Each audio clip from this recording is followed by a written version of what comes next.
বলছি শুনছো, আজকের মতো অনেক মাছ ধরেছো, এবার চলো ফিরে যাই। দাঁড়াও কলমি, আরও একবার জালটা ফেলতে হবে।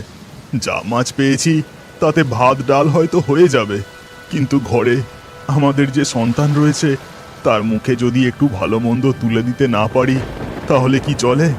আচ্ছা বেশ, আর মাত্র একবার। একে তো সমানে বৃষ্টি হয়ে চলেছে, আর যা মেঘ করেছে তাতে বৃষ্টি এক্ষুনি থামবে বলে মনেও হচ্ছে না। এদিকে সন্ধেও হয়ে আসছে। এই কথা হবার পরই ভুবন আরও একবার জালটা পদ্মা নদীতে ফেলে। তখন বৃষ্টির বেগ যেন আরও বেড়ে যায়, ঘন ঘন বাজ পড়তে থাকে। বলছি শুনছো, আমার খুব ভয় করছে, চলো এবার চলে যাই। হ্যাঁ হ্যাঁ, হয়ে গেছে, চলো চলো এবার বাড়ি ফিরে যাই। এরপর ভুবন ও কলমি জাল কাঁধে নিয়ে মাছের হাঁড়ি মাথায় করে জঙ্গলের পথ ধরে এগোতে থাকে। কিন্তু হঠাৎ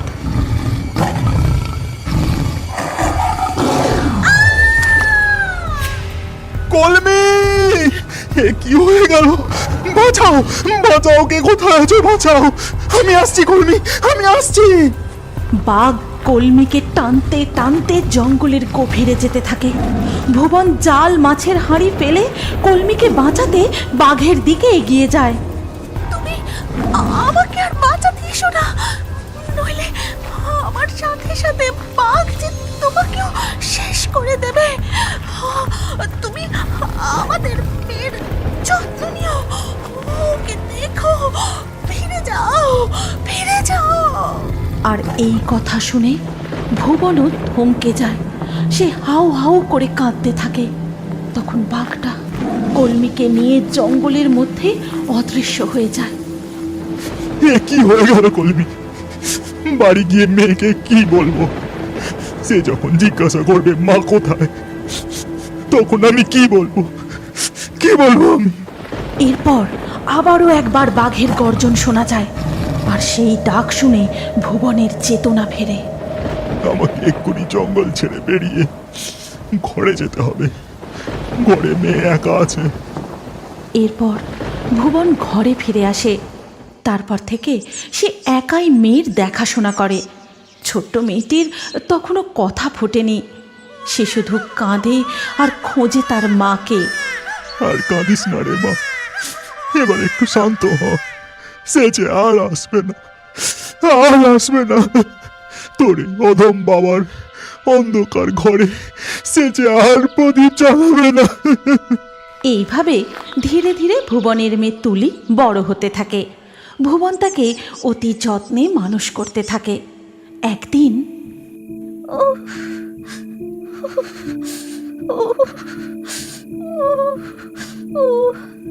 তোর খুব কষ্ট হচ্ছে না রে মা? এখন আমি এত রাতে ওষুধ কোথায় পাই? কবিরাজের বাড়িও তো অনেক দূর। তোকে এই জ্বর গায়ে একা রেখে সেখানে যাই কি করে? মাগো মাগো, কি কষ্ট হচ্ছে মাগো। না না, যেভাবেই হোক আমাকে ওষুধ আনতেই হবে। মেয়েটা বড্ড কষ্ট পাচ্ছে। এই কথা বলে ভুবন বাধ্য হয়ে মেয়েকে ঘরে একা রেখেই বেরিয়ে পড়ে। কিন্তু পথে কিছু দূর যেতেই বলছি একটু দাঁড়ালে ভালো হতো। কে তুমি? এই অন্ধকারে একলা বউ মানুষ? আর আমার দাঁড়ালেও চলবে না গো, ঘরে আমার অসুস্থ মেয়ে একলা আছে। আমায় এক্ষুনি ওষুধ আনতে যেতে হবে। তাই জন্যই তো বলছি, ওই যে একটা ছোট গাছ দেখা যাচ্ছে, ওর পাতা তুলে পেটে খাইয়ে দিলেই মেয়ে ঠিক হয়ে যাবে। তুমি ঠিক বলছো? আমি এক্ষুনি নিয়ে যাচ্ছি। দিশেহারা ভুবন কিছু না ভেবেই দ্রুত সেই পাতা তুলে নিয়ে চলে যায়।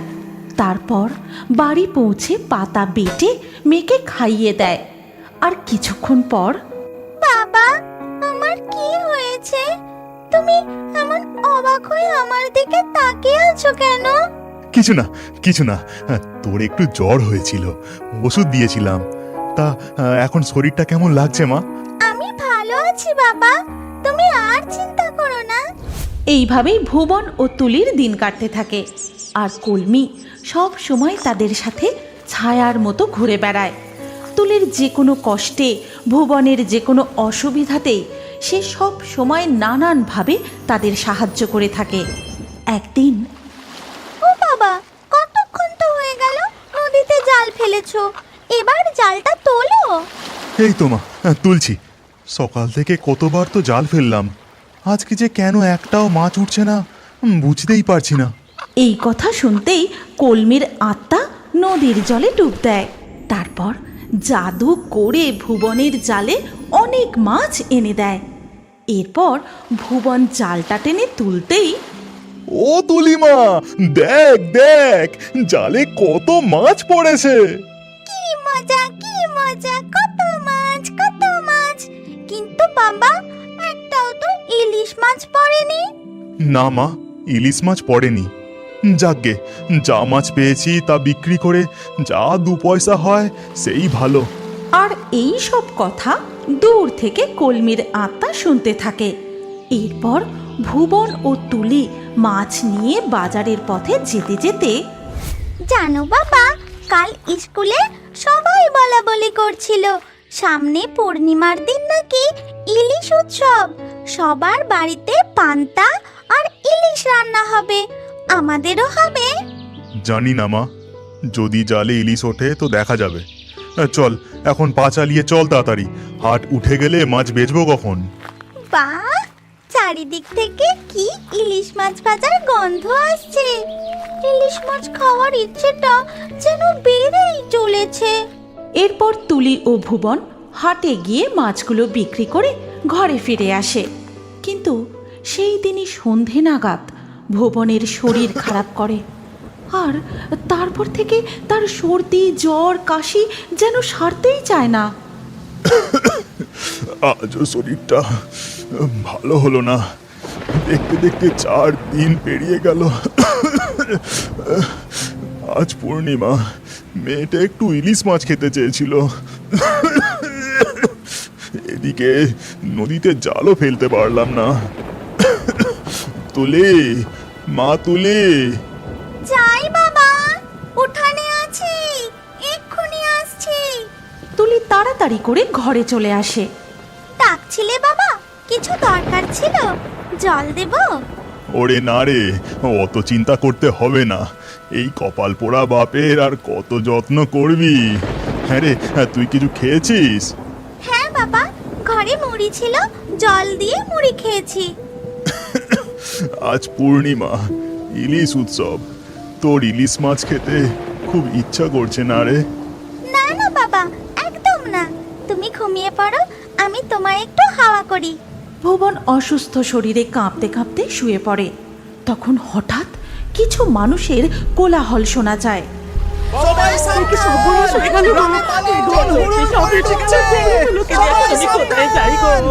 তখন একটা লোক তুলিদের বাড়ির বাইরে দাঁড়িয়ে চিৎকার করে তুলিকে ডাকতে থাকে।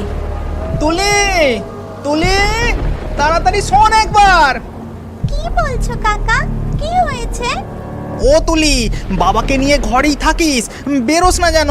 নদীতে বানের জল দুকুল ছাপিয়ে গ্রামে হুড় হুড় করে জল ঢুকছে। এখন আমি চললাম, সাবধানে থাকিস। কিছুক্ষণের মধ্যেই বানের জল হুড় হুড় করে তুলিদের উঠান পর্যন্ত চলে আসে। আর সেই জলের সাথে, বাবা, পানির জলে উঠানে কত ইলিশ মাছ ভেসে এসেছে, দেখবে এসো। যাই, আমি তাড়াতাড়ি করে জালটা নিয়ে আসি। এই বলেই তুলি ছুট্টে ঘরে চলে যায়। তারপর জাল এনে অনেক অনেক ইলিশ মাছ ধরে। আর তুলির এই আনন্দ দাওয়ায় বসে ভুবন দেখতে থাকে, আর গাছের ডালে বসে দেখে কলমির আত্মা।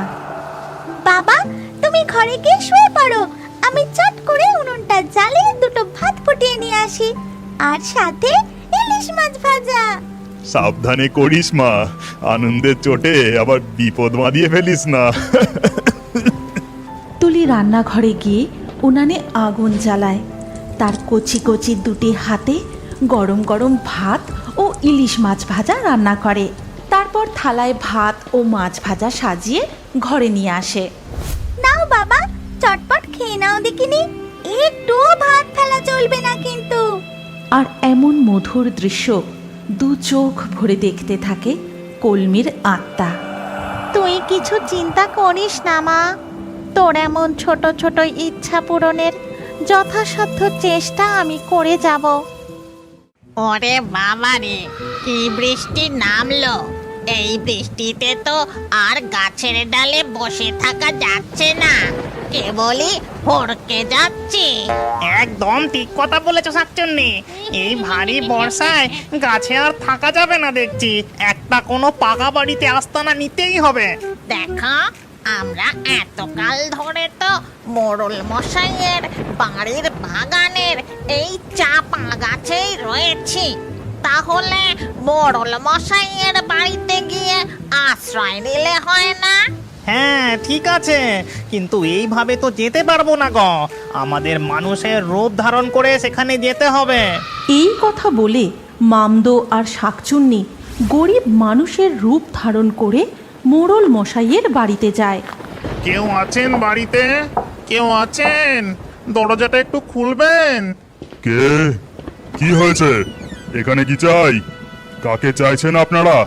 আগে আমরা অনেক দূর থেকে আসছি, ভিন গায়ের মানুষ। এই ভারী বর্ষায় আর এগোতে পারছি না, তাই এই পাকা বাড়ি দেখতে পেয়ে একটু আশ্রয়ের জন্য এসেছি আর কি। কে? এখানে ওসব আশ্রয় টাশ্রয় কিছু হবে না। চেনা নেই জানা নেই, কোত্থেকে চলে এলো যত সব। এই কথা বলে মোড়ল মশাই মুখের উপর দরজা বন্ধ করে ঘরের ভেতরে ঢুকে গেলেন। দেখলে দেখলে একবার ব্যাপারটা, কেমন অহংকার!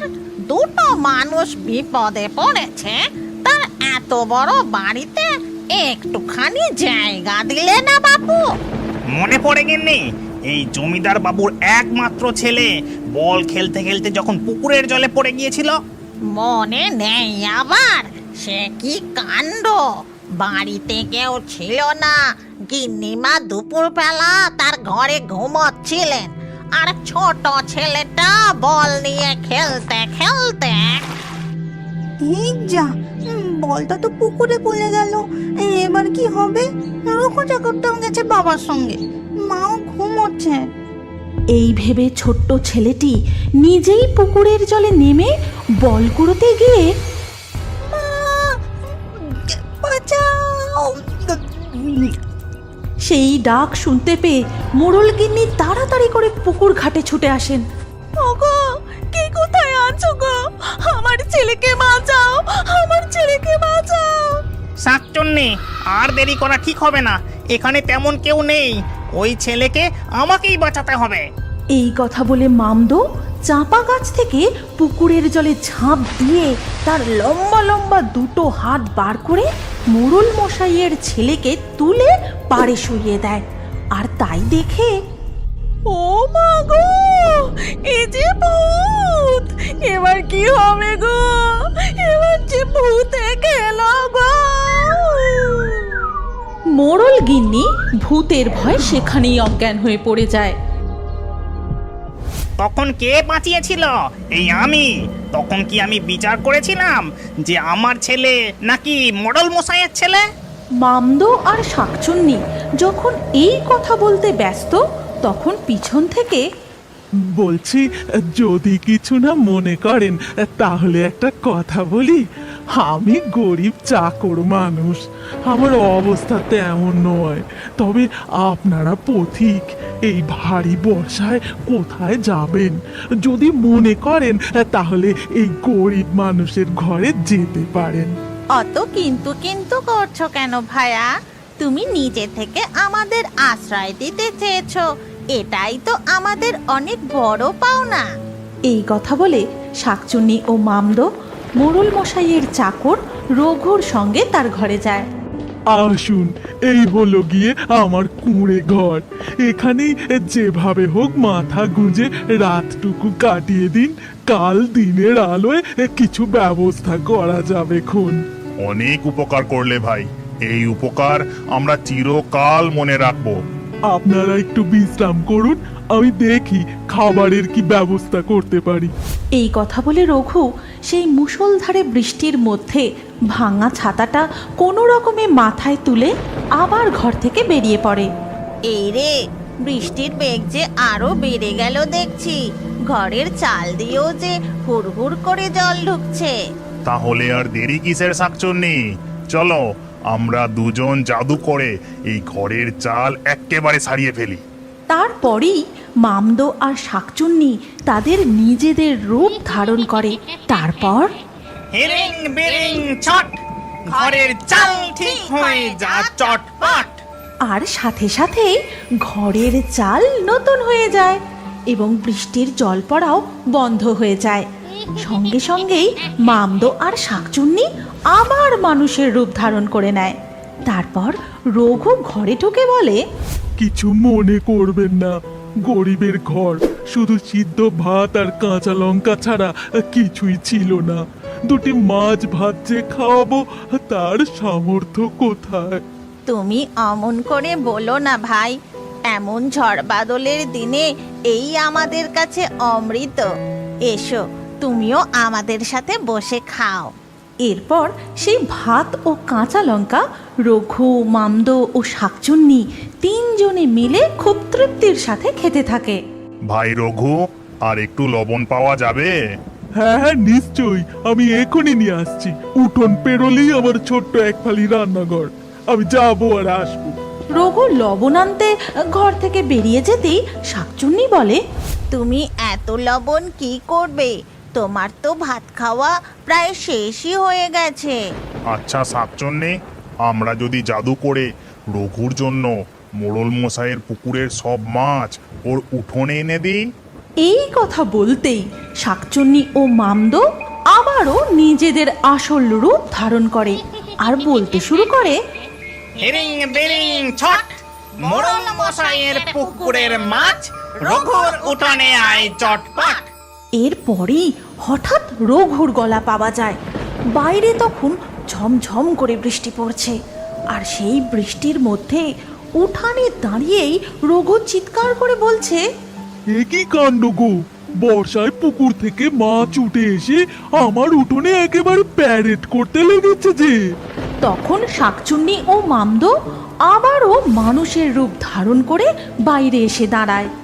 আরে ও ভাই, তুমি কি শুধু দাঁড়িয়ে দাঁড়িয়ে দেখবে নাকি? তাড়াতাড়ি মাছগুলোকে ধরো, ওরা যে সব পালিয়ে যাবে। এরপর রঘু, মামদো আর শাকচুন্নি তিনজন মিলে রঘুর উঠোন থেকে মাছ ধরে একটা ঝুড়িতে ভরতে থাকে। আর সমস্ত মাছ ধরা হয়ে গেলে, শোনো ভাই রঘু, কাল সকালবেলা হলেই এই মাছগুলো নিয়ে গিয়ে বাজারে বিক্রি করে দিও। এই বর্ষাকালে তুমি ভালোই দাম পাবে। হ্যাঁ সে ঠিক আছে, কিন্তু দেখুন দেখিনি কি কাণ্ড! মাছ ধরতে গিয়ে আপনারা দুজন যে একেবারে ভিজে গেছেন। চলুন চলুন, তাড়াতাড়ি ঘরে চলুন। এরপর ধীরে ধীরে রাত কেটে যায়। দিনের আলো ফোটার সাথে সাথেই বৃষ্টিও থেমে যায়। তখন মামদো আর শাকচুন্নি, ভাই রঘু, তুমি আমাদের বড় উপকার করলে, তার জন্য তোমাকে আমরা কিছু উপহার দিতে চাই।